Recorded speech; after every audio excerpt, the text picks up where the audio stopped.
Hello and welcome back to another speed build. I'm really excited for this one because I've never done anything like this, and I built it like 2 to 4 weeks ago, and I'm just now sitting down to actually edit and film this. So I got kind of excited all over again watching this because I'm pretty proud of this build, which I'm proud of most of my builds, but this one, I don't know. I was like, oh, that's awesome because it was pretty complicated. I would say the difficulty level on this is intermediate to advanced.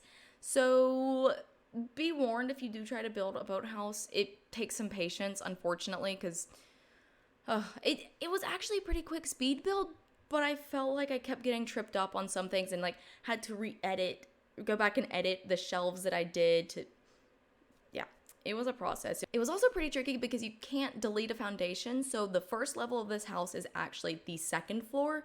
So as you see, I go in, build the first floor, build the second floor on top, stretch it out, drag it down. I'm going to make a more detailed tutorial on that portion for a YouTube short, Instagram reel, all that good stuff. So stay tuned for that because I didn't really slow down that part. I will take care of that if you are curious. So don't worry about that. Anyways, it was really fun. I watched another YouTube video, kind of part of it, to see how to get rid of that foundation. So I will make sure to link the YouTube video that I watched for that portion because yeah, that's how I figured out how to do this. So that'll be linked down below. Don't remember the name right now, but I'll figure out which video it was. Also, let me show you the inspiration for this house. It was very much inspired by this boathouse that I found on Pinterest. I really like the navy blue of it, and I don't know, I just wanted almost these, I don't want to say elegant vibes.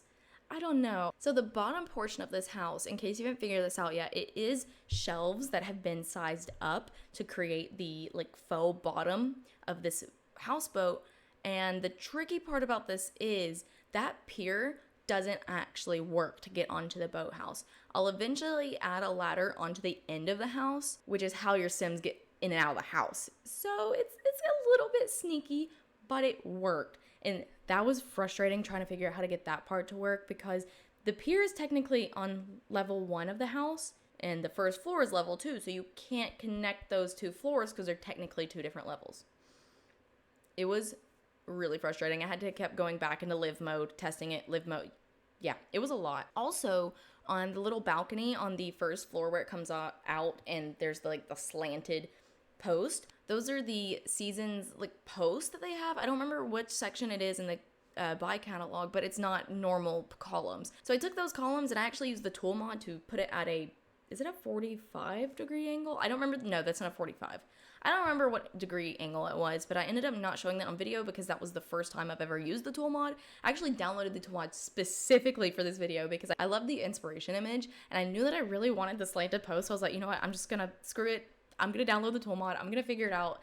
It was actually pretty simple, but it was time consuming since I didn't know what I was doing, so I didn't include that. Maybe I'll make a YouTube short on using the tool mod. We'll see. I'm trying to come up with ideas for shorts, so let me know if you have any because they're kind of fun to make. So at this part of the build, I know that I wanted it to be a very open but cozy floor plan, so I'm sitting here trying to figure out how to make the kitchen work. It was kind of tricky, and I realized, wait, the window's in the way, let's just flip it around. It was a weird process, but I also realized in this part of editing the video that I wanted to be using only Island Living and base game, but I ended up using, first off, those posts from Seasons that I talked about a minute ago, and I used a university shower. I facepalmed at that point because this was seriously supposed to be base game and Island Living only. I think that's the only 3 packs I used was Island Living, University, and Seasons.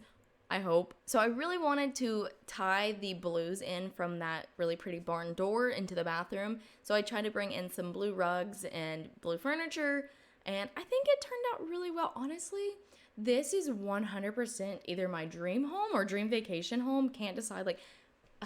If I could just find an Airbnb that looks like this, I would be so happy. I romanticize living in a boathouse. I don't know why. Honestly, I just love being on the water though.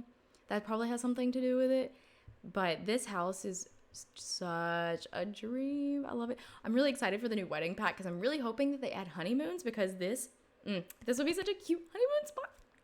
I'm so excited about that. Also, I had a little bit of a time getting the stairs to work, so I knew I couldn't put the stairs inside of the house because that house is teeny tiny. So I had to put the stairs on the outside, which that was fine, but there's not actually flooring all the way underneath the house. So I had to create like a little side piece out here on the side of the house. Yeah, you see what I did. Kind of confusing. I still barely understand it, but it works. It's functional, and I love it, to be honest. Going back, I question if I even needed to put the shelves there. I'm going to experiment with that and figure that out for the YouTube short that I do, because I want to make it a little bit more detailed. Yeah, I don't know. It was tricky. I wish that they should make a new lot type. The Sims 4 should make a new lot type called Boathouse. That would be amazing, because you have your tiny home residential and your residential. They should do a Boathouse residential. Hello, Sims, do this. I don't know the qualifications. Be on a water lot. Yeah, that sounds like enough. I don't know, maybe limit the tile sizes you can use. No, maybe not even do that. I feel like there's an opportunity there. Maybe you can get extra skill gain in certain parts, kind of like the tiny home, but so you would have your benefits to a Boathouse residential. I need that to happen. Maybe there's a mod for it. I wouldn't be surprised, but that should be included with Island Living. Anyways, that's just my opinion.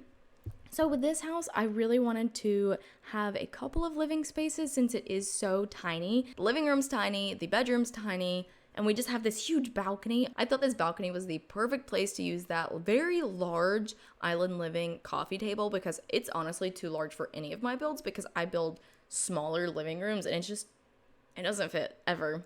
So that's why that's up there, and I was really excited to use it. So it worked out so perfect. I also couldn't find a super great rug to go out there, so we just stuck with a base game, really pretty light blue one. And this bedroom, honestly, I really wish I could visit this house. I want to go here so bad. I don't think I've ever built a house in The Sims that I wanted to go to so badly. I'm not even kidding. Like, dream vacation home. I know I've already said that once, but I'm going to say it at least 3 more times, so be prepared for my crap. I was also trying to use as much of the Island Living things as I could, because I've really not used a ton of them. So I wanted to incorporate more of that since I haven't used it a ton, and I thought it was a lot of fun. It was kind of challenging figuring out some of the swatches and what worked together, so that was a lot of fun for me. I'm pretty sure I went and tested the actual functionality of the house. I remember testing the functionality of the ladder up into the house, but I don't remember if I tested the bathroom and stuff. So if you download it and it doesn't work, my bad. Sometimes I forget, because it's such a pain to be in like the world edit mode and then having to go back from that and then playing the household. It's annoying. So I forget very much all the time. Something I didn't forget this time, though, was a trash can. I was shocked whenever I went and edited this video. I was like, oh my god, there's a trash can in there. Because the other day on... What was I doing? Oh, whenever I was making my YouTube short the other day, I realized that my Sims 4 base game cottage... Speed Build is on my YouTube channel, by the way. You should go check it out. But I realized that there was not a trash can inside the house. The only trash can was outside. I facepalmed at that. I was like, really? It took me weeks of that house being finished and then me going back. I was just like, why? It's fine. It's so hard to remember every little thing. I remembered a bookshelf in here somehow, so I was kind of surprised about that. I think a computer makes it into the build at some point. I don't remember if it's in the... No, I think it is in the finished build.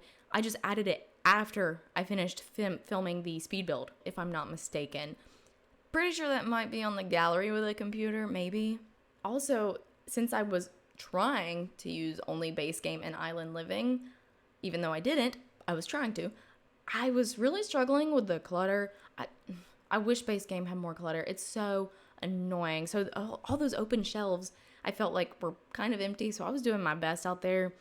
It was a process. It was frustrating because also the slots for the shelves are stupid, and half the time things don't want to slot up there, and it was so annoying. So I ended up finding some things in Debug that worked and that slotted up there. Those little clay bowls. I just wanted the shelves to be full because it's so weird without it not being filled, because then you just have empty shelves and it looks sad and not real. It looks like The Sims. And we don't want that. We want this to be realistic to an extent. It is a cartoonish looking game, but you know what I mean. We want the vibes to be there. So I did my best. I love looking in Debug for these little fences. There's fences in there that you can't do in base game because, you know, debug, that's how it goes. And these little bamboo cane, whichever, probably bamboo, I don't know.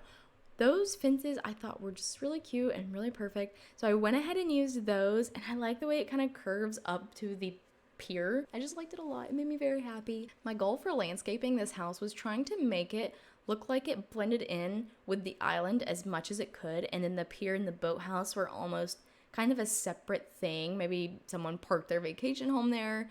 Not really sure, you know, we can add some lore behind that, whatever. But I don't know, I really like the idea of the landscaping just blending in and looking really natural, and I think I did a pretty good job with that. Also, terrain painting this was kind of annoying, but I think it brought the build to another level. Terrain paint always brings your build to another level, in my opinion. So if you're not good with terrain paints, I also plan on making another YouTube short and reel, whatever, for that. So just stay tuned for that. I'm starting to come up with a list of what I want to do. Short little how-to videos. I think that could be fun because I don't need to spend 10 minutes showing you how to terrain paint because it's not really that much. Also, I highly recommend the Better BuildBuy mod by Twisted Mexi. They also make the T.O.O.L mod, so I recommend both of those mods. On the Better BuildBuy mod, it lets you categorize debug and it slots it into where it thinks it should go. So for example, the rocks were in, like the debug rocks were in the rock section. Sometimes it doesn't show up correctly, which is kind of unfortunate, but also it's better than it not working at all. Most of the times the debug stuff is where it needs to be, and it's so nice. I love it. And there's other things you can do in there too. For example, you can check mark, like move objects is always on. I didn't realize how much of a quality of life improvement that was until the last Sims update. My mods got disabled, like, you know, everyone's does. So I was trying to build and my move objects wasn't on automatically, and I was like, why isn't this working? And I realized, oh, my mods are disabled. And it was so frustrating because I don't know why. I just cannot handle typing in bb.moveObjects every single time. No, first you gotta do testing cheats. No, do you have to do testing cheats first? I don't remember. But huge quality of life improvement. Highly recommend both of those mods. I'll make sure to leave them linked down below because those are definitely some of my go-tos. So at this point, we are looking at the finished boathouse. It's seriously, once again, what a dream house. Oh my God, if I could go here, I want to be in this house so bad right now. Anyways, I tried to... Also, there's food in that fridge. Did you see that? Whenever I saw that, I was like, oh my God, there's food in the fridge. That was such a nice touch. That's so unnecessary. You did not need to include that, Sims, but thank you. I think this build turned out super romantic and cozy. Just, I don't know. There's something about it that's really charming and warms my heart, basically. So I hope you guys enjoy this build as much as I did. It is available on the gallery for download. My gallery ID is AshleyShereYT, so it's my YouTube username plus YT at the end. It'll be on the screen so you can see what I'm talking about. Make sure to like this video and subscribe to my channel for more Sims 4 content. I post like 2 to 3 times a week. Sometimes it varies because life is kind of hard. I have a 40-hour-a-week job and I'm just out here doing my best. I'll see you next time.